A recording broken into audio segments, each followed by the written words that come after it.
Assalamualaikum warahmatullahi wabarakatuh.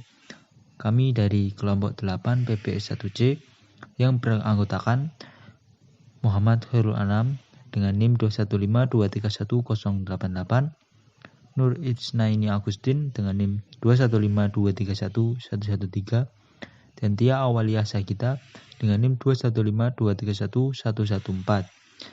Di sini kami menjelaskan tentang Islam di Andalusia, Spanyol.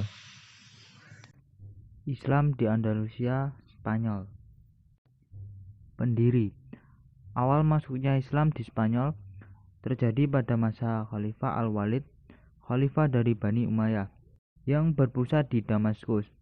Sebelum penaklukan Spanyol, umat Islam telah menguasai Afrika Utara dan menjadikannya sebagai salah satu provinsi dari dinasti Bani Umayyah. Penguasa sepenuhnya atas Afrika Utara itu terjadi di zaman Khalifah Abdul Malik tahun 685 sampai 705 Masehi.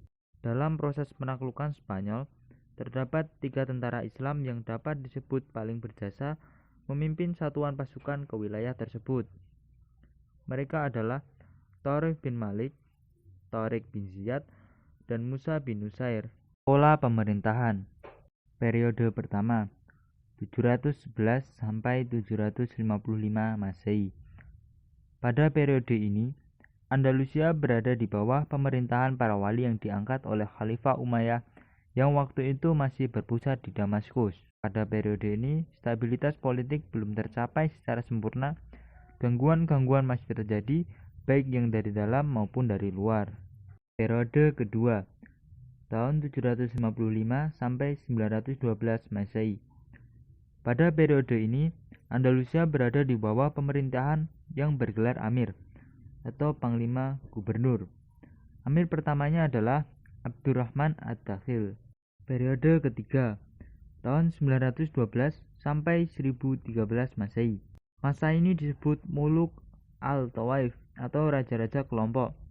Ini dimulai dari pemerintahan Abdurrahman III yang bergelar Khalifah.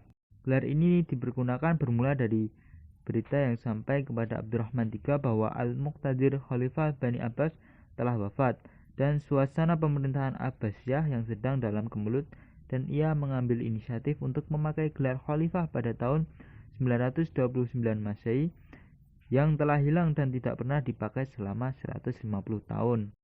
Khalifah-khalifah yang besar pada periode ini yaitu yang pertama Abdurrahman Al-Nasir 912 Masehi sampai 961 Masehi. Yang kedua Hakam II tahun 961 sampai 976 Masehi. Yang ketiga Hisham II tahun 976 Masehi sampai 1009 Masehi. Periode keempat tahun 1013 Masehi sampai 1086 Masehi. Pada periode ini Andalusia terpecah menjadi lebih dari 30 negara kecil yang berpusat di suatu kota seperti Seville, Cordova, dan Toledo. Periode kelima, tahun 1086 Masehi sampai 1248 Masehi.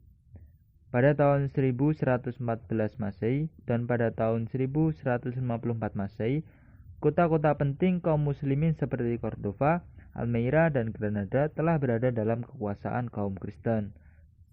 Periode ke-6, tahun 1248 Masehi sampai 1492 Masehi. Pada periode ini, Islam hanya berkuasa di daerah Granada di bawah kekuasaan Bani Ahmar. Berakhir karena penyelesaian dua bersaudara, Abdullah dan adiknya Muhammad bin Sa'ad. Ekspansi wilayah pada peradaban Islam di Andalusia. Ekspansi Muslim ke Andalusia mulainya dilakukan oleh salah seorang gubernur kekhalifahan Umayyah I atau zaman Khalifah Al-Walid, yaitu Musa bin Nusair sebagai gubernur Afrika Utara. Setidaknya ada 3 tokoh yang memiliki peran penting dalam membuka jalan ekspansi ke Andalusia, yaitu Tariq bin Malik, Tariq bin Ziyad, dan Musa bin Nusair. Sekitar tahun 710-711 Masehi, Musa bin Nusair mengutus seorang budak Berber yang sudah dibebaskan, yaitu Tariq bin Ziyad, untuk berangkat ke Andalusia dengan membawa sekitar 7.000 pasukan. Pada Juli 711 Masehi, Thorik dan pasukannya berhadapan dengan pasukan Raja Roderick yang berjumlah 25 orang untuk melakukan pertempuran. Pada saat pertempuran, ada yang mengatakan Roderick tewas dalam pertempuran. Namun, catatan yang lain keberadaan Roderick belum pasti. Kebanyakan sumber, baik kronik Arab maupun Spanyol, menyatakan bahwa Roderick menghilang. Setelah mencatatkan kemenangan penting ini, Thorik dan pasukannya lalu melakukan ekspansi ke kota-kota penting seperti Cordoba, Granada, dan Toledo, ibu kota Visigoth. Lalu, pada Juni 712 Masehi, Musa dengan 10.000 tentara yang terdiri atas orang Arab dan orang Arab Suriah segera menuju Spanyol. Musa dan pasukannya menyerang kota-kota kecil dan benteng-benteng yang dihindari dan belum terjamah oleh Thorik, seperti Medina Sidon dan Carmona. Pertempuran terberat Musa adalah saat menaklukkan Sevilla, namun masih dapat diatasi olehnya pada Juni 713 Masehi. Sebab kemunduran Islam di Andalusia. Sebab-sebab kemunduran Islam di Andalusia dipengaruhi oleh beberapa faktor, di antaranya 1. Konflik Islam dengan Kristen. Kehadiran Arab Islam di Andalusia tetap dianggap penjajah sehingga memperkuat nasionalisme masyarakat Spanyol Kristen. Hal itu menyebabkan kehidupan negara Islam di Andalusia tidak pernah berhenti dari pertentangan antara Islam dan Kristen. Pada abad ke-11 Masehi, umat Islam Andalusia mengalami kemunduran, sedangkan umat Kristen memperoleh kemajuan yang pesat dalam bidang iptek dan strategi perang. Yang kedua, tidak adanya ideologi pemersatu.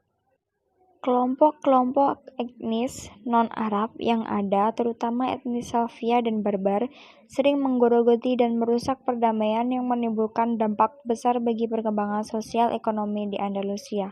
Hal ini menunjukkan bahwa tidak ada ideologi pemersatu yang mengikat kebangsaan mereka. Yang ketiga, kesulitan ekonomi. Hal ini terbukti dengan adanya kesulitan ekonomi yang memberatkan dan mempengaruhi kondisi politik dan militer penguasa Islam Andalusia. Hal ini diperparah lagi dengan datangnya musim paceklik dan membuat para petani tidak mampu membayar pajak. Selain itu, penggunaan keuangan negara tidak terkendali oleh para penguasa Muslim. Yang keempat, tidak jelasnya sistem peralihan kekuasaan. Hal ini menyebabkan perebutan kekuasaan di antara ahli waris, karena hal inilah kekuasaan Bani Umayyah runtuh dan Al-Mulukut Tawaif muncul. Yang kelima, keterpencilan. Andalusia letaknya terpencil dari dunia Islam yang lain sehingga selalu berjuang sendiri tanpa bantuan dari negara Islam lainnya, kecuali dari Afrika Utara. Oleh karena itu, tidak ada kekuatan yang mampu membendung kebangkitan Kristen di sana. Peradaban.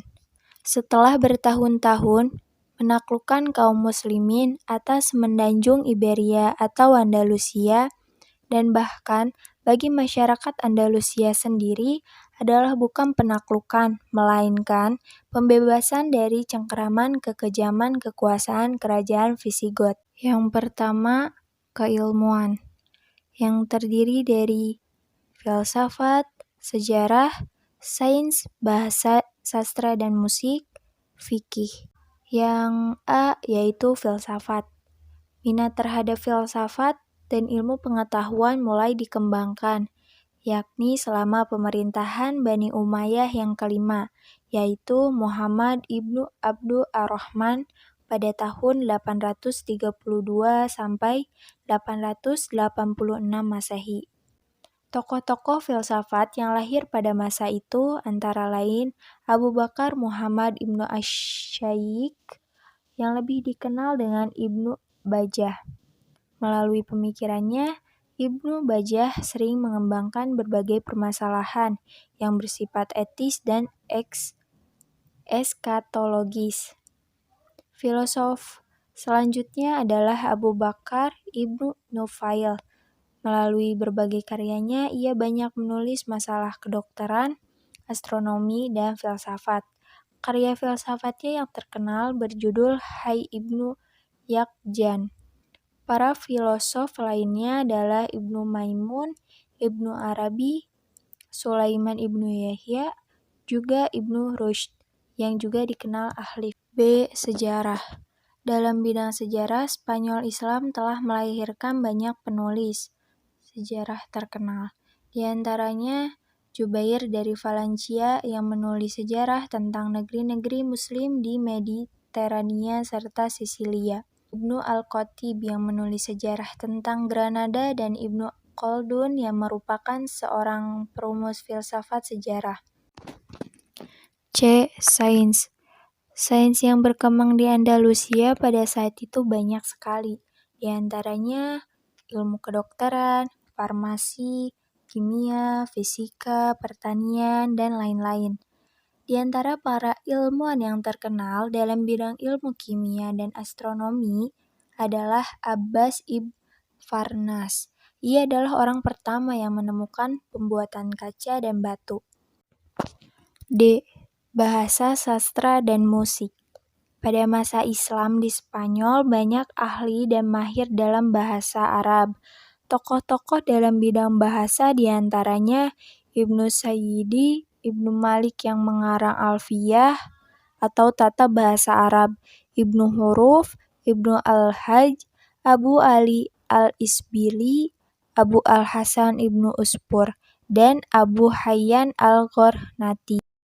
Dalam bidang musik dan kesenian, indikasi kemajuannya adalah berdirinya sekolah musik di Cordova oleh Al-Hasan Ibnu Nafi atau Jarhyab, seorang artis dan pencipta lagu di zamannya.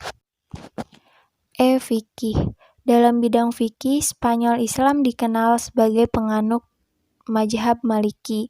Yang memperkenalkan mazhab ini di sana adalah Ziyad Ibnu Abdul Rahman. Perkembangan selanjutnya ditentukan oleh Ibnu Yahya yang menjadi qadhi atau hakim pada masa Hisham Ibnu Abdul Rahman. Ahli-ahli fikih lainnya diantaranya adalah Abu Bakr Ibnu Al-Qutiyah, Munzir Ibnu Said Al-Baluti, dan Ibnu Hazm yang terkenal. 2. Hukum dan sosial. Suatu perubahan besar dari suatu kondisi sosial sebagai akibat dari suatu pengaruh dari kebudayaan asing terjadi sebagai bentuk alkulturasi budaya. Percampurannya menyangkut mengenai konsep sosial yang timbul jika sekelompok manusia dengan suatu kebudayaan tertentu dihadapi kepada unsur kebudayaan yang lain. Arabisasi yang terjadi di dinasti Umayyah II merupakan suatu peleburan antara beberapa budaya setempat dengan budaya Arab sebagai pendatang. Yang paling dominan adalah budaya Arab, di mana dalam situasi ini budaya Arab telah mengarabisasi wilayah Andalusia yang merupakan wilayah barat jauh dari timur. Arabisasi terjadi dalam situasi yang kompleks di mana masyarakat setempat, para kaum Yahudi dan Kristen, terarabkan oleh kedatangan kaum muslimin. Aspek yang paling terlihat dalam kondisi sosial masyarakat Andalusia adalah bahasa, di mana bahasa Arab menjadi bahasa yang biasa dipakai oleh ahlu dzimmi yang terarabisasi dalam kehidupan sehari-hari. Bahasa lama diganti dengan bahasa baru yang memberikan nilai lebih tinggi bagi para pengguna. 3. Ekonomi.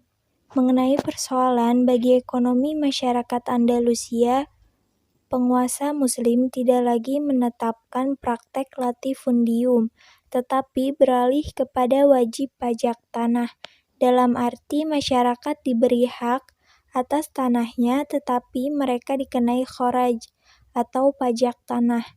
Jadi tidak ada perbudakan dalam pengolahan lahan pertanian dan perkebunan. Masyarakat Andalusia juga adalah sebagai pelaku perdagangan, baik di pasar-pasar maupun ekspor dan import, untuk memenuhi kebutuhan negara dan individu masing-masing. Cukup sekian penjelasan dari kelompok kami. Mohon maaf apabila ada salah kata. Terima kasih atas perhatiannya. Wassalamualaikum warahmatullahi wabarakatuh.